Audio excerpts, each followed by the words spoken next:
Welcome everyone. So this is step 1 for from the LangChain RAG tutorial. In this video, I'm going to go through the first step of building a LangChain RAG application.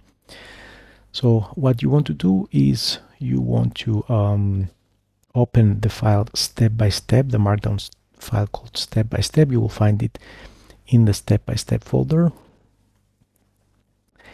And then you want to switch to that directory. So I'm just clearing the console here, and we will go through this step-by-step guide. Let me open up the first. Well, we already are inside the step-by-step folder. We have, you should have Ollama installed, up and running. If you don't have it, you can watch this video to follow the instructions.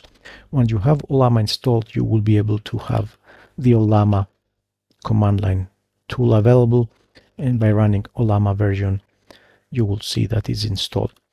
So once you have Ollama installed, you can go to the first step. So I'm going to open up step number 1. This is very simple, so there's not too much going on in here. This is like a very basic boilerplate.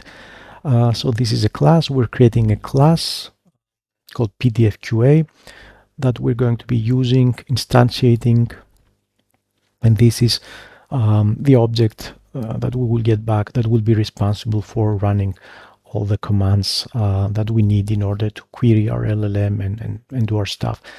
So this is pretty simple. We're defining a class, we're defining an empty constructor for the moment, and then we instantiate the class, get back an object, and we get to see the object in the console.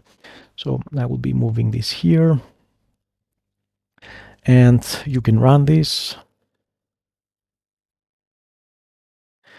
And as you can see, there's nothing fancy happening here, just an object from the PDFQA class, and that's it. In the next step, we will be adding some more things to the class. So I will see you in the next video. Thank you for watching.